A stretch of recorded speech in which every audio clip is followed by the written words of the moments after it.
Hi, everyone, and welcome to the New York Symposium with Sarah for Senate. My name is Megan DeBroat. I am the president of the Schiller Institute in the USA. So Diane and I hope to be joined shortly by Diane Sayre. Diane and I wanted to take the occasion tonight to discuss the recent release by the LaRouche Legacy Foundation of Volume 2 of the collected works of Lyndon LaRouche, which I happen to have right here, which is a handsome 650-page volume of writings by Lyndon LaRouche. But let me say a few things first about the LaRouche Legacy Foundation, what its mission is, and why we're discussing that tonight. So the LaRouche Legacy Foundation was founded in late 2019 at the initiative of Helga LaRouche, just a few months following the passing of her husband, Lyndon LaRouche. And when she prompted this, she said, given the state of the world, given the moment in universal history in which we stand with the great pregnant potential of an entirely new kind of era for mankind to unfold, it is absolutely urgent that the writings, the ideas, the speeches, the soul and mind of Lyndon LaRouche are read and known and loved and incorporated into human thinking and policymaking around the world. In a video that she recorded and we posted on the LaRouche Legacy Foundation website, Helga said, to paraphrase, she said, "I am absolutely convinced that were we right now to publish the collected works of Lyndon LaRouche, it would have the same effect or even perhaps a greater effect than did the bringing back of the works of Plato to the West in the 15th century, which sparked the Golden Renaissance." She said, look, given the upheaval that's going on in the world, not merely in current events or what we might perceive as current events per se, but given this shift from the old paradigm of colonialism, of the oligarchical system, of the idea that it's somehow okay or desirable to keep a large part of the human family in an underdeveloped condition, as if they were some kind of lower species, the shift away from that evil system to a new system, which the majority of humanity is looking toward with great optimism. Given that fact that humanity is in the process of establishing a new system, the thinking of Lyndon LaRouche, which, as she asserted, is the most advanced thinking of humankind up until this point, especially on the issue of the nature of man, the nature of the human mind, that if we introduce these ideas now, this could spark a new renaissance worldwide. And so the LaRouche Legacy Foundation has taken up that mission to publish in two forms. One, a digital archive, which we're building up, free to the public, of digital forms of all of Lyndon LaRouche's opus and opera. And secondly, the collection of what will probably be dozens of volumes of Lyndon LaRouche's collected works. So before I say more about the contents of Volume 2, I want to introduce the theme of Volume 2 to all of you in the words of Lyndon LaRouche himself. I want you to hear him introduce the topic. So Dave, could we get that first clip, please? What's happened is the destruction of classical culture has been an essential part of the destruction of the mental capabilities of the population. Classical culture has a very specific significance. What happens when it becomes merely entertainment without criteria, then the people lose a mooring. The key issue here is always in humanity is what we call creativity. Now, creativity is not, variation. It is not innovation. Creativity respects certain principles of the mind, which only really classical cultures can convey. What we've had is people have been lost their connection, or never had it, to classical culture. And therefore, they go out in life and they find themselves crippled by the lack of classical culture's access. In other words, to think creatively occurs only in classical culture. Now, there's authentic classical cultures, and there are authentic classical cultures. We can trace them all the way back to the classical Greek in particular, which is fairly well known. We have other cases of that, classical culture. And they come in different sizes, so to speak, and different flavors. But they all have certain characteristics. And it's a subject in itself as to what classical culture is. It's one of my specialties, but I don't find everybody is familiar with that specialty. But this classical culture has a very specific, unique role in developing the powers of the human mind. And the lack of development of the human mind in that direction is actually an impediment to progress. It doesn't mean you're bad. It means that you have not acquired this weapon, shall we say, the weapon of progress, the present weapon of mental progress. And we have denied most people in society of familiarity with what this concept is. And therefore they're cut off from something they should have the right to know and the right to experience. If someone was given, say in music, and was given a real systemic education in what musical composition is, they would find it not difficult to begin to understand what it's all about. And they would be able to understand what's wrong with the alternative. Because when you discover that you have powers of your own mind, which you discover you were not using, and now you begin to get acquisition to those powers of the mind that you weren't using, you begin to find that you are much more important than you thought you were. And it's that role of classical culture, which is, shall we say, the beginning entry point of classical culture, when people realize that there's something there which they can't get in any other way, and it means something to them, because they understand themselves better than they did before. Then they find a source of strength in that. And the first thing I'm concerned about is the inner sense of the source of strength inside the person. And classical culture, as any, for example, scientific education and so forth, these things strengthen the person inside because they have access to more power over society and society's condition than they do otherwise. In the sense, when they say, well, I am somebody, I am something, I mean something, I'm not just a thing. I got something inside me that you need to know. I've got something inside me I need to give you. And when you can say that to your audience around you, you feel strong. You feel happy the world is more yours. You don't have to excuse yourself for what you are. You don't have to make apologies for what you are. I learned something yesterday, buddy, and it's good. And that's the kind of thing I would like to convey to people who ask this question, exactly that.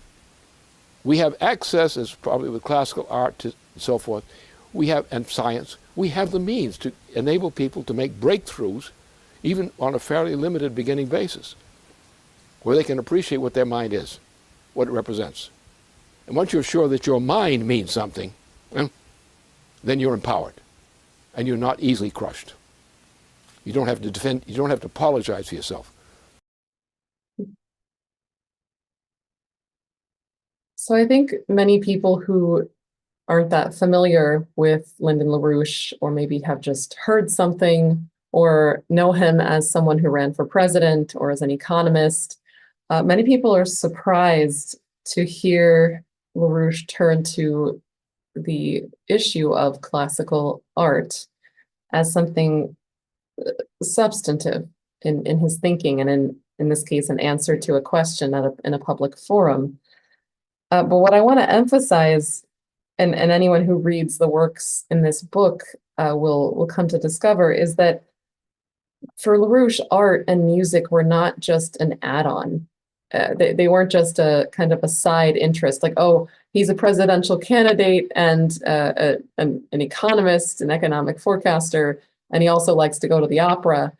It's not of that nature.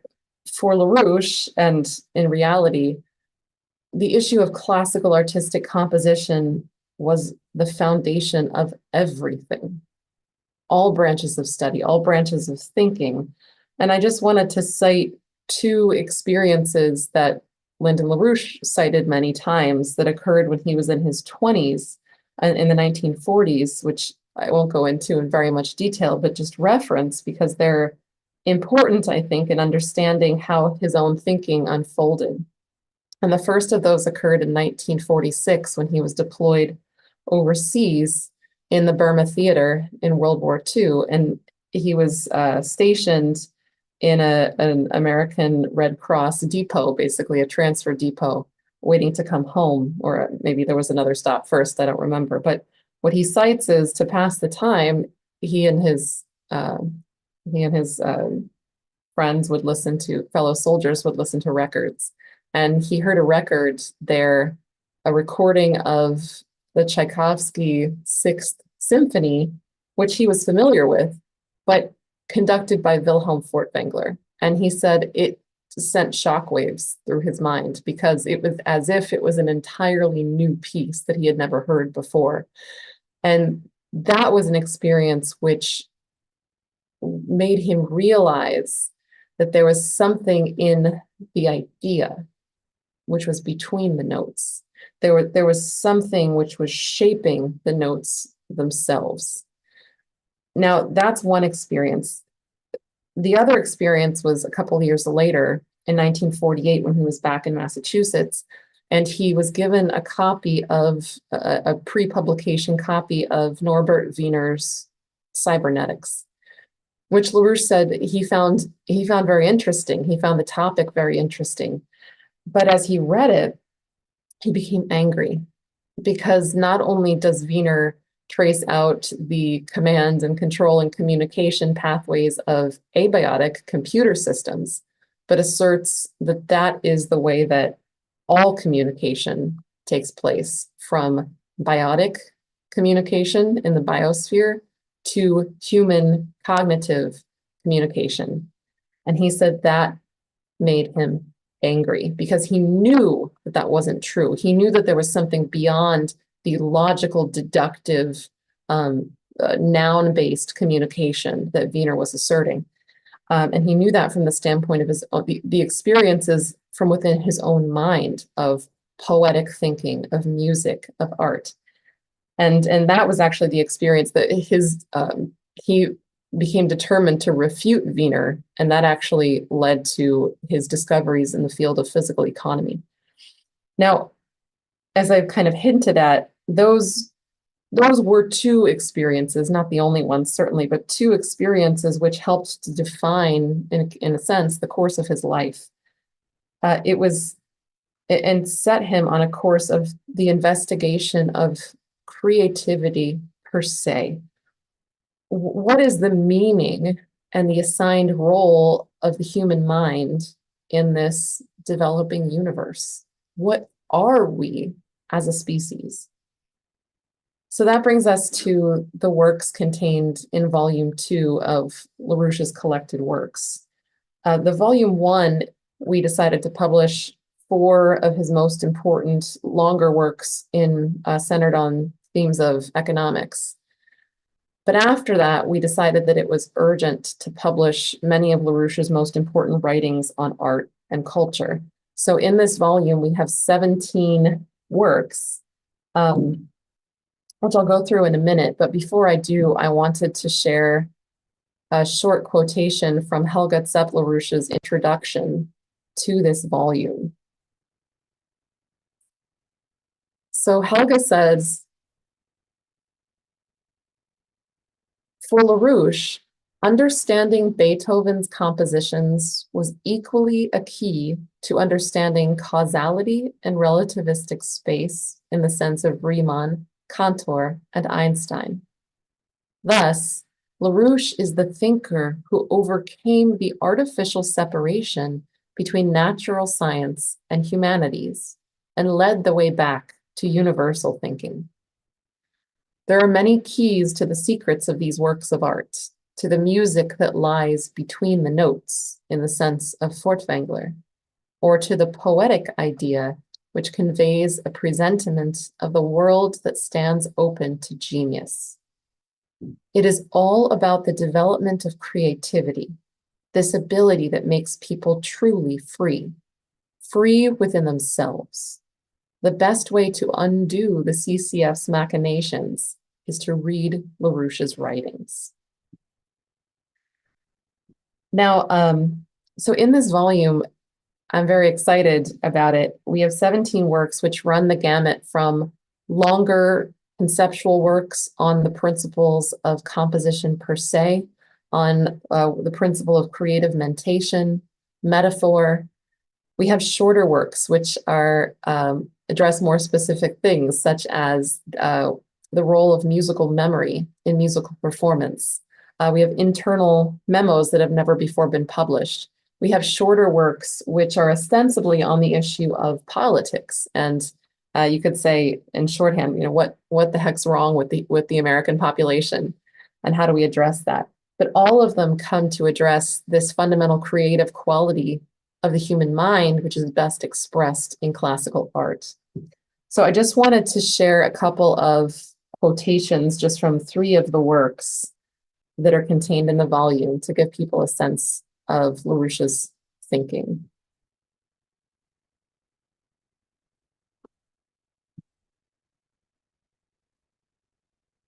All right, so this is from a 1998 paper called The Substance of Morality. And here LaRouche says, in our focusing upon the case of music, here we emphasize the importance of situating the particular development and performance of classical musical composition in some medium whose primary content is nothing but sequence and density. This signifies that we must define a specific quality of impassioned idea, which parallels and underlies the development of the composition and performance of classical polyphony. This medium of passion is not hearing as such, but rather an idea of composition addressed to the medium of hearing, but an idea superimposed upon hearing. Thus, when we sing with Bach, Haydn, Mozart, Beethoven, Schubert, Schumann, Brahms, and so on, we are expressing the essence of that playful domain in which the ontological essence of all art and all morality are supplied the ontological medium best suited to their expression. On this account, all great classical music is, in its own way, sacred music, the soul's yearning toward its rightful, beautiful place in the simultaneity of eternity, as Bach's great student, Ludwig van Beethoven, best understood this. So that's 1998. The next one I want to share is from a 1976 writing called Laughter, Music, and Creativity. And before I pull it up, I'll just mention 1976, Lyndon LaRouche is running for president for the first time under the US Labor Party. And he has recently published his program for the International Development Bank, a call to shut down the World Bank and IMF and replace it with a Hamiltonian, what we would call today a Hamiltonian style development bank to end poverty in the developing nations. So here's what he says in Laughter, Music, and Creativity. We shall review some of the possibilities inherent in the most obvious of the contrapuntal potentialities of the octave scale. And I'll just pause for a moment. I should have said, interestingly, this work is, whereas some of his works are addressed perhaps to a more broad audience, and this one certainly is as well, in this work, as in some others, he addresses perhaps the person who thinks of themselves as more knowledgeable about music, perhaps a little bit more technical on issues of the scale and keys and the substrate of the musical language. So he says, we shall review some of the possibilities inherent in the most obvious of the contrapuntal potentialities of the octave scale.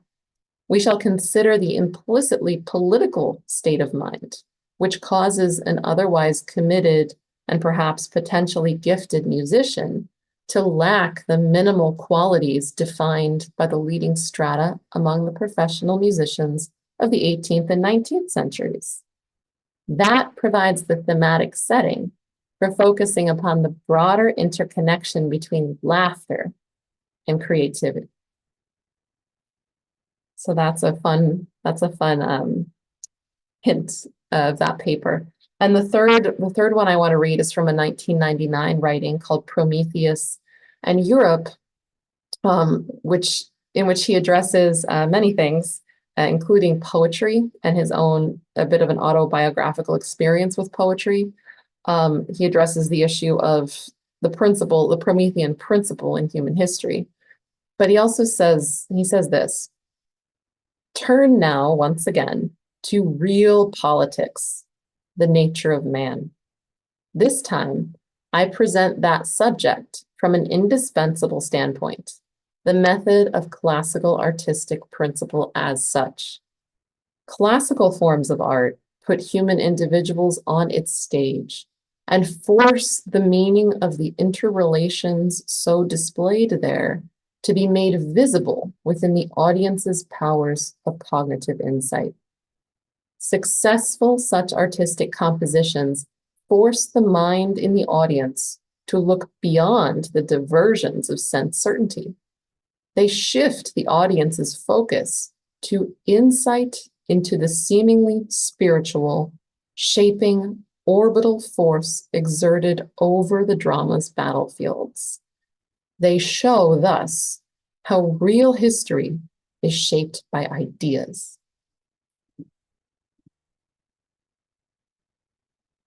So I don't know if do we have Diane? Yes. Okay. So what I'd like to do then is show another clip of LaRouche. Okay. I'd like to show another, I see Diane, I don't know if she's able to, her signal is good enough. But I'd like to show, okay.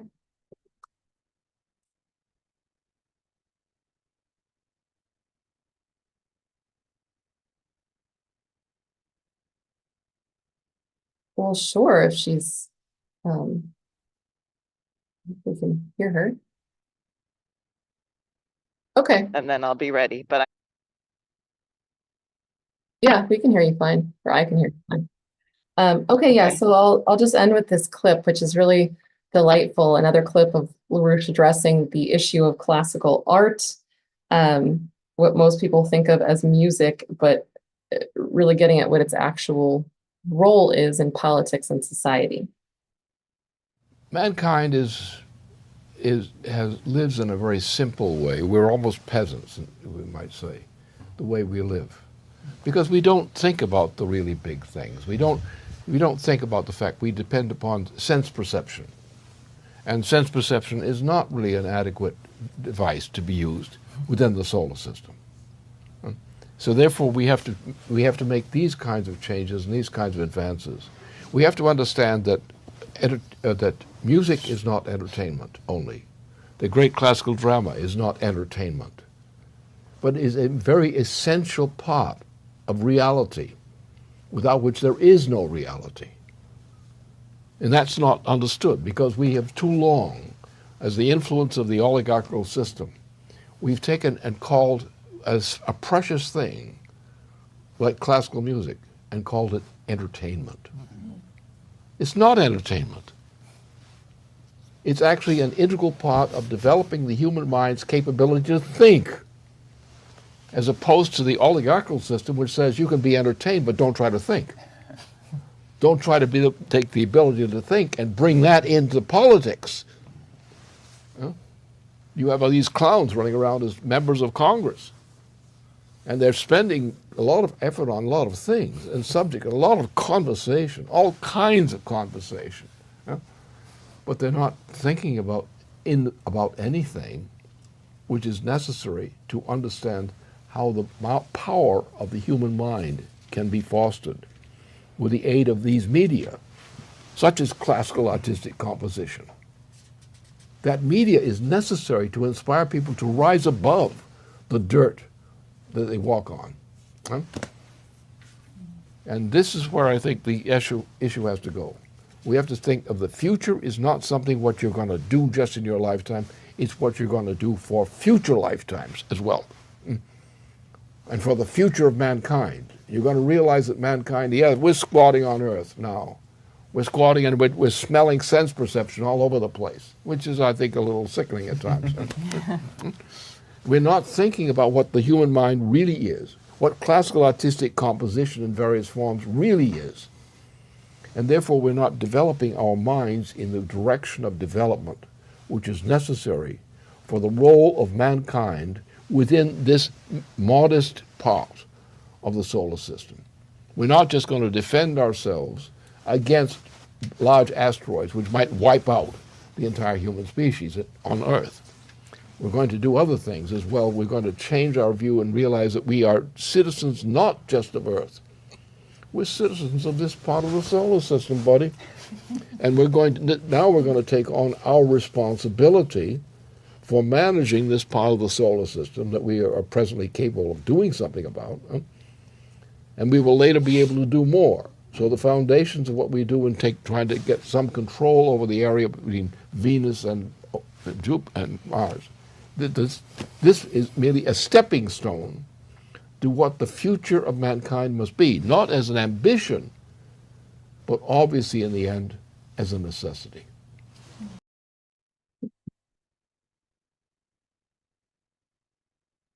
That's what I wanted to present, I guess you'd say, for discussion.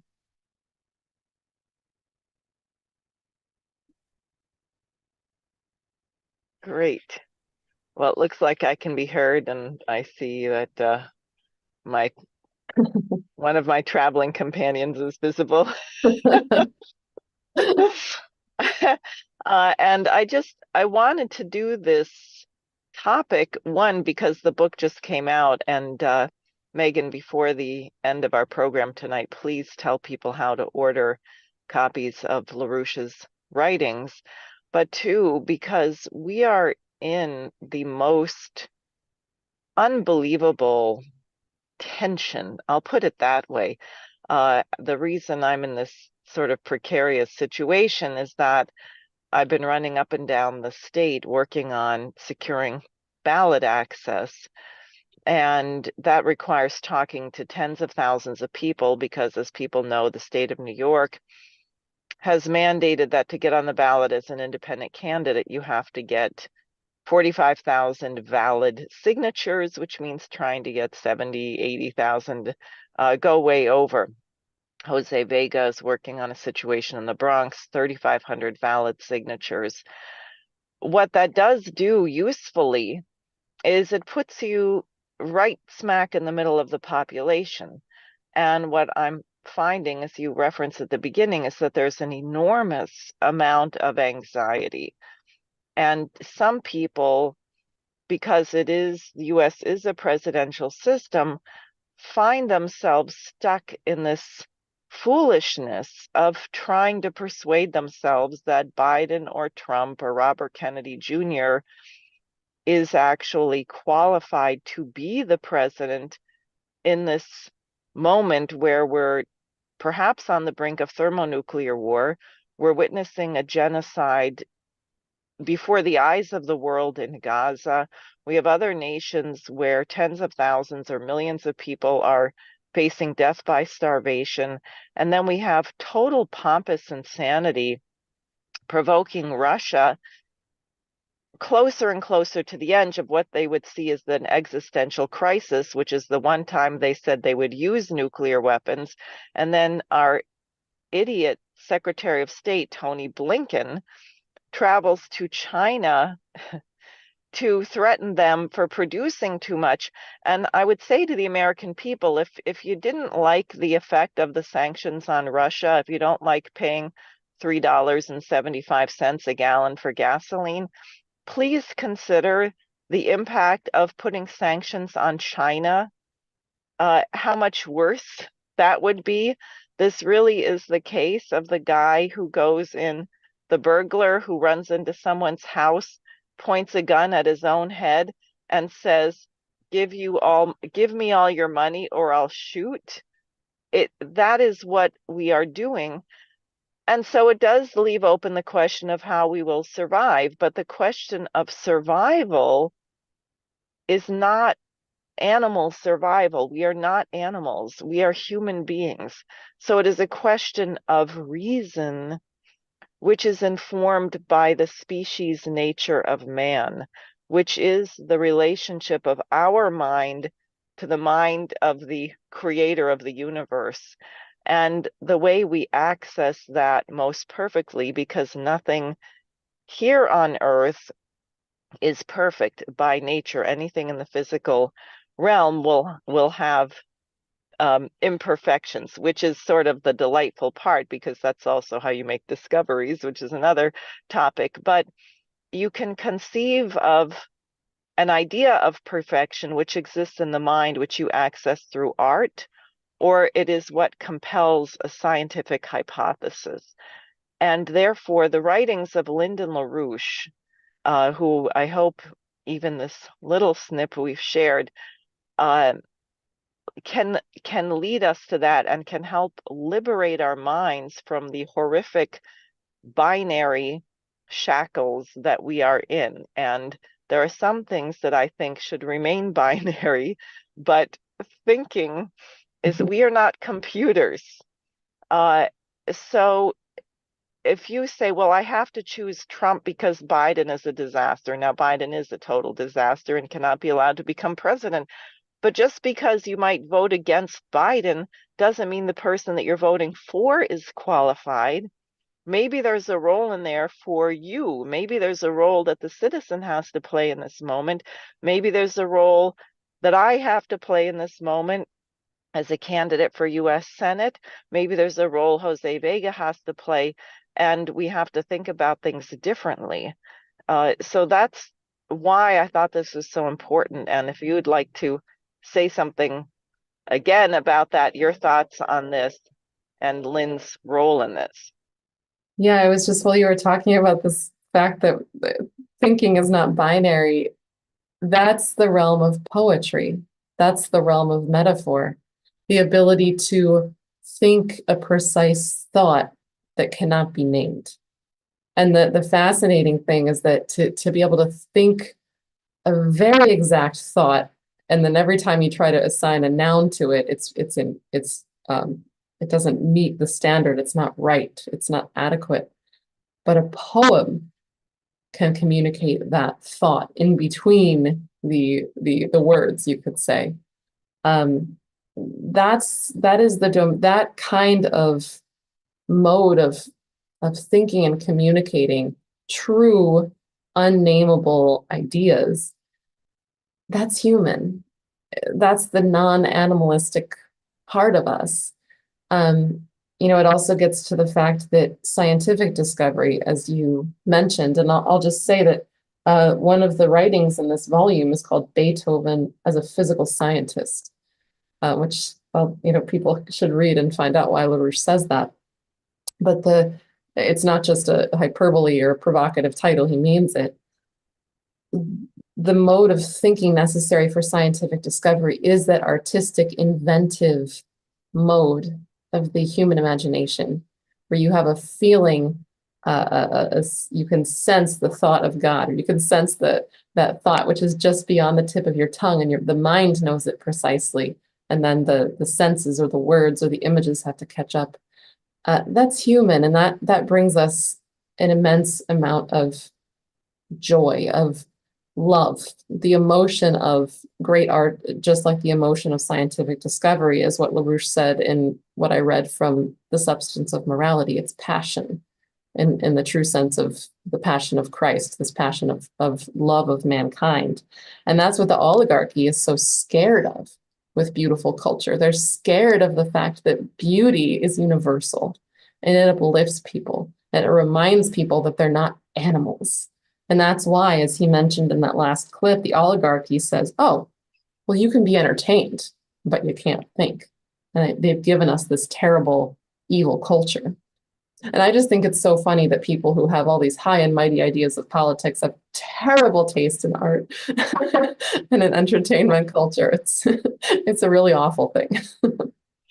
You mean like Tony Blinken's music initiative, where he sings horribly and plays the guitar Yes. and calls Yes. himself the what? The Boogie Woogie Man or something? I mean, I don't- it is embarrassing. It's actually embarrassing. Yeah, yeah. John Ashcroft also was a Oh, songwriter. If you oh want no. nightmares, I encourage people to to look that up. But no, but it is this capacity of the human mind to access that which is beyond our animal nature, but in a universal way, in a way which is knowable to any other human being. That's what I think is just so fascinating. Yes. Well, thank you very much. I think we can wrap up given everything going on, but Yeah. would you please tell people how they can order LaRouche's books? Yes. And I also want to show it. So I think, I don't know if Dave, yeah, Dave has the lower third there. So it's LaRoucheLegacyFoundation.org. And you'll see a link right there for his collected works, and you can purchase both volumes on that website. So I really encourage people to do that. There's also a link on that website to the LaRouche Library, which which is also where you can go to access the growing digital collection of LaRouche's works. Great. Well, thank you very much. Thanks, Diane. Very appropriate. And we'll see you out on the petitioning trail. Absolutely.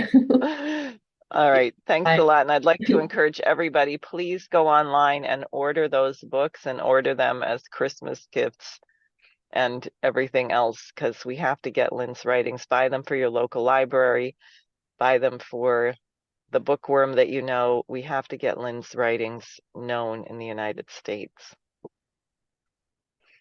Thank you, Megan, and Thanks. I hope to see everyone here again next week.